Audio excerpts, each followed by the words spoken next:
Pemalsuan emas yang dikatakan sebesar 109 ton ini sebenarnya sudah diklarifikasi oleh Kapus Pen Kejaksaan.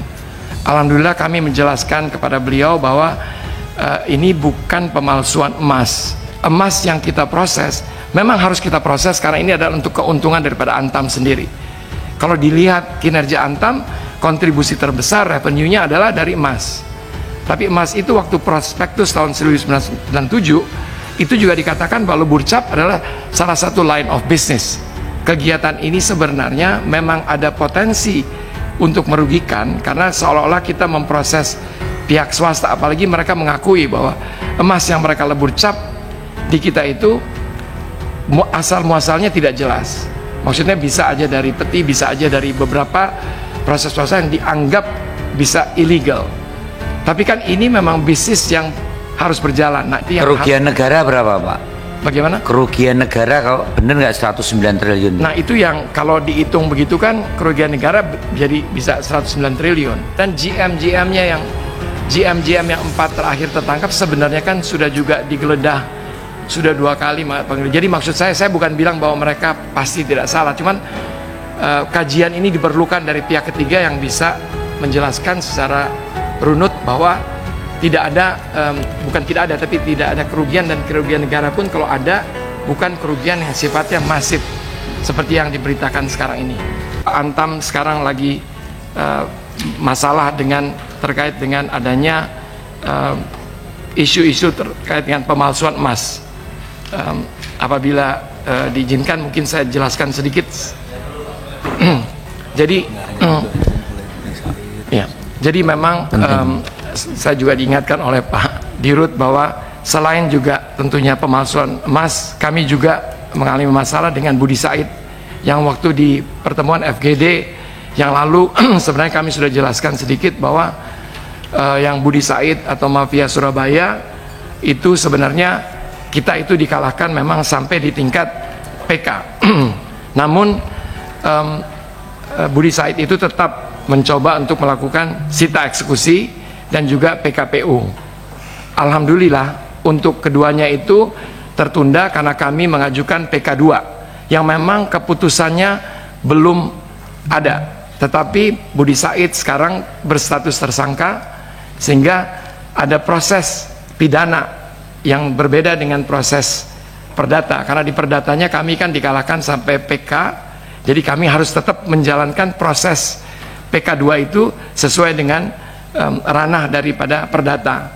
Tapi untuk di pidananya sekarang dengan status tersangka dan dia juga di dalam pra peradilan dikalahkan dan juga di PKPU juga dikalahkan, sita eksekusi bukan kalah tapi tertunda karena PK2 kita masih dalam proses, dan ini yang kami akan harus ikuti aturan agar supaya ada kepastian hukum terkait dengan Budi Said. Namun kami harus menyampaikan terima kasih dan penghargaan kepada kejaksaan yang telah tentunya memutuskan bahwa dalam kasus pidananya Budi Said itu berstatus tersangka karena terbukti melakukan tindakan korupsi atau merugikan negara. Jadi untuk kasus Budi Said, walaupun trendsnya ini mengarah ke yang cukup positif, tapi kami tetap harus menjaga agar supaya proses perdatanya di PK2 ini tetap kami bisa dimenangkan. Maaf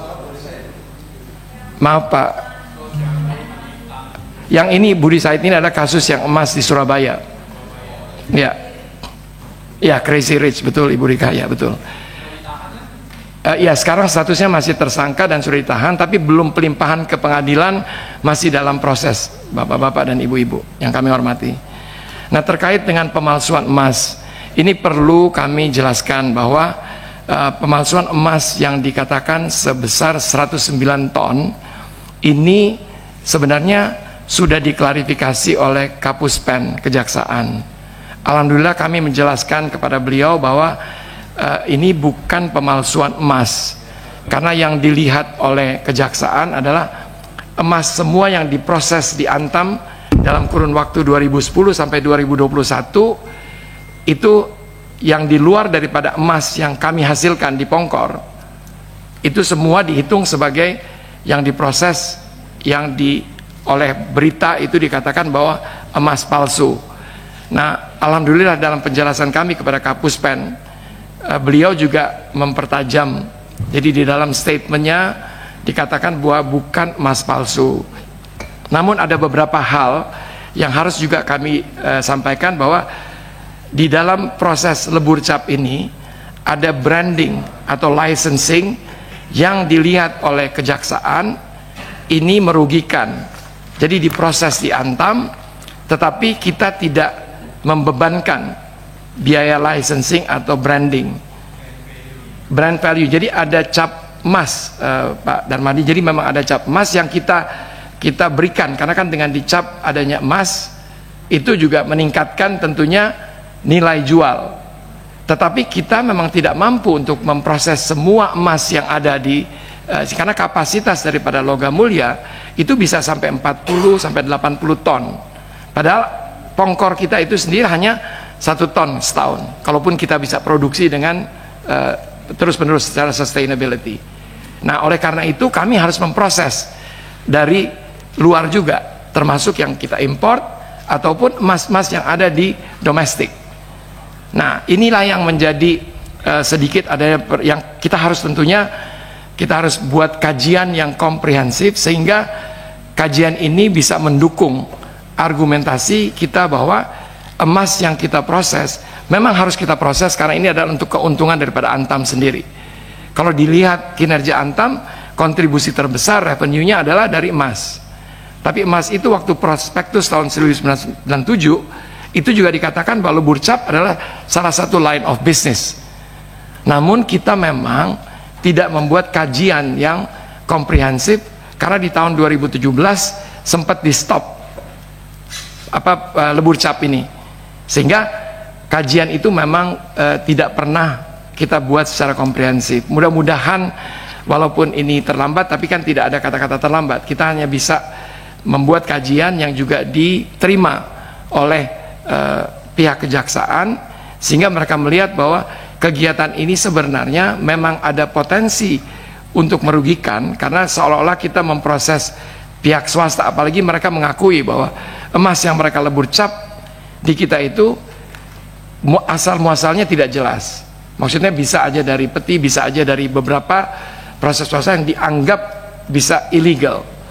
Tapi kan ini memang bisnis yang harus berjalan. Nah, ini yang kita harus bisa jelaskan dengan komprehensif kepada kejaksaan, bahwa walaupun ini kelihatannya menguntungkan sebagian daripada apa yang diproses oleh swasta, tapi tidak semuanya, karena ini menguntungkan Antam.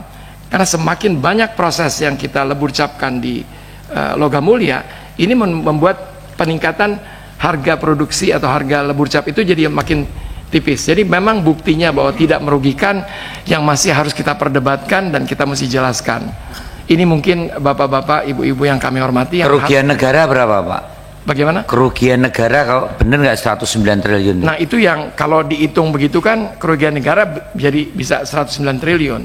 Padahal ini yang kita harus sama-sama kita lakukan kajian bahwa ternyata. Apa langkah-langkah strategis yang dilakukan oleh holding maupun oleh kami? Antam? Pertama tentunya kan kami harus mengklarifikasi dulu kepada publik. Nah, terus terang kadang-kadang yang dimuat atau diberitakan oleh media, kalau kita baca dengan teliti, direktur penyidikan dari kejaksaan sebenarnya tidak pernah menyebutkan bahwa adanya emas palsu. Tapi kan kita semua publik tuh membaca emas palsu 109 ton. Kemudian tidak lagi didengarkan penjelasan dari direktur penyidik, karena title daripada headline-nya adalah emas palsu 109 ton.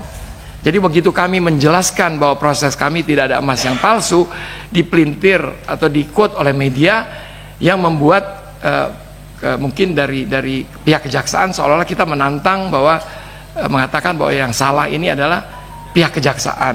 Nah, tentunya hal ini yang intinya tidak ada emas palsu, Pak, ya? Emas palsu tidak ada, Pak. Itu kita semua emas yang diproses harus melalui proses yang tersertifikasi.